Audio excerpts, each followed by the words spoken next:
اسلام آباد میں امام بارگاہ پر ہونے والے خودکش حملے اور بلوچستان کے 12 شہروں میں ایک ہی روز مربوط دہشت گردی نے ملکی سلامتی کی صورتحال پر سنگین سوالات کھڑے کر دیے ہیں۔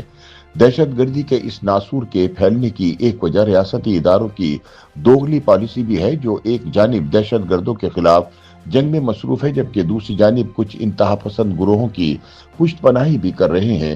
سیکیورٹی ماہرین کا کہنا ہے کہ دہشت گردی کی یہ نئی لہر اس بات کا تقاضا کرتی ہے کہ ریاست اور سیاسی قیادت محض وقتی رد عمل کی بجائے ایک واضح، مربوط اور غیر مبہم حکمت عملی اختیار کرے۔ سرکاری رپورٹس کے مطابق 2025 میں ملک بھر میں 699 دہشت گرد حملے ریکارڈ ہوئے، جو گزشتہ برس کے مقابلے میں 34% اضافہ ظاہر کرتے ہیں۔ ان حملوں میں کم از کم 1034 افراد جاں بحق ہوئے، جو اموات میں 21% اضافے کی عکاسی کرتا ہے۔ جعفر ایکسپریس پر حملہ اس سلسلے کا ایک غیر معمولی واقعہ تھا جس نے ملک گیر تشویش کو جنم دیا۔ 2026 بھی مختلف نہیں، صرف خیبر پختونخوا اور بلوچستان میں کم از کم 80 واقعات رپورٹ ہو چکے ہیں، جن میں سیکورٹی تنصیبات پر حملے اور بلوچستان کے مختلف شہروں میں بیک وقت کارروائیاں شامل ہیں۔ یہ رجحان ظاہر کرتا ہے کہ دہشت گردی کی نوعیت اب زیادہ منظم، مالی طور پر مستحکم اور جغرافیائی طور پر وسیع ہو چکی ہے۔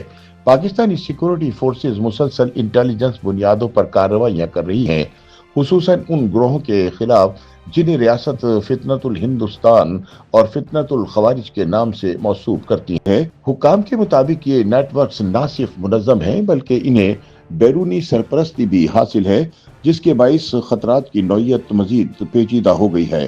حال ہی میں وزیر دفاع خواجہ آصف نے قومی اسمبلی میں حالیہ حملوں پر اظہار خیال کرتے ہوئے دہشت گردی میں اضافے کو ایک سنجیدہ چیلنج قرار دیا۔ انہوں نے سابق فوجی حکمرانوں جنرل ضیاء الحق اور جنرل پرویز مشرف کی افغان جنگوں میں شمولیت کو موجودہ صورتحال کی بنیادی وجہ قرار دیا اور کہا کہ ماضی کے فیصلوں کا خمیازہ آج بھی بھگتنا پڑ رہا ہے۔ ان کا کہنا تھا کہ بھارت پاکستان کے خلاف پراکسی جنگ میں ملوث ہے اور افغان سرزمین کو استعمال کیا جا رہا ہے، اس لیے قومی اتحاد وقت کی اہم ضرورت ہے۔ مبصرین کے مطابق پاکستانی ریاست کی موجودہ انسداد دہشت گردی پالیسی زیادہ تر رد عمل پر مبنی دکھائی دیتی ہے، جبکہ حالات تقاضا کرتے ہیں کہ پیشگی اقدامات اور طویل المدت حکمت عملی کو ترجیح دی جائے۔ نیشنل ایکشن پلان پر مکمل اور یکساں عمل درآمد نہ ہونے کے باعث شدت پسند عناصر کو دوبارہ منظم ہونے کا موقع ملا۔ کالعدم تنظیموں سے وابستہ بعض افراد کے نام چوتھے شیڈول سے نکالے جانے کے بعد وہ دوبارہ سرگرم ہوئے اور فرقہ وارانہ کشیدگی کو ہوا ملی۔ ماضی میں اچھے اور برے طالبان کی تقسیم نے بھی پالیسی میں ابہام پیدا کیا۔ بریگیڈ 313 کے سربراہ کمانڈر الیاس کشمیری کی مثال اس تناظر میں اہم ہے، جو ابتدا میں پاکستانی ریاست کے لیے قابل قبول سمجھے جاتے رہے کیونکہ وہ مقبوضہ کشمیر میں جہاد میں مصروف تھے، لیکن بعد ازاں وہ تب ریاست ہی کے لیے خطرہ بن گئے جب انہوں نے القاعدہ میں شمولیت اختیار کر لی۔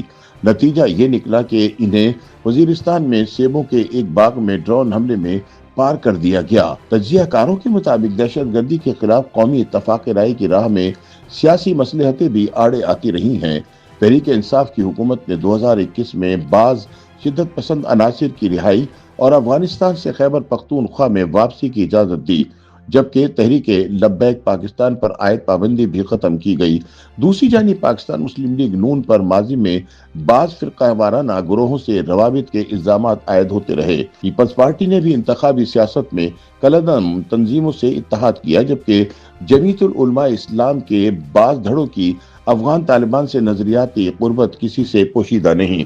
تجزیہ کاروں کے مطابق دہشت گردی کے اس چیلنج سے نمٹنا ہے تو ریاست کو ہر قسم کی عسکریت پسندی کے خلاف یکساں اور غیر امتیازی پالیسی اپنانا ہوگی۔ نیشنل ایکشن پلان پر سختی سے عمل درآمد، قانون نافذ کرنے والے اداروں کی نظریاتی اور پیشہ ورانہ اسکریننگ، تفتیشی نظام میں جدید فرانزک سہولیات کا فروغ اور سیاسی جماعتوں کی جانب سے شدت پسند عناصر سے واضح لا تعلقی ایسے اقدامات ہیں جو فوری توجہ کے متقاضی ہیں۔ اسی طرح پارلیمان کو محض تقاریر تک محدود رکھنے کی بجائے عملی اور متحد کردار ادا کرنا ہوگا۔ معروف تجزیہ کار سہیل وڑائچ کے مطابق دہشت گردی کے خلاف جنگ صرف بندوق کے زور پر نہیں جیتی جا سکتی،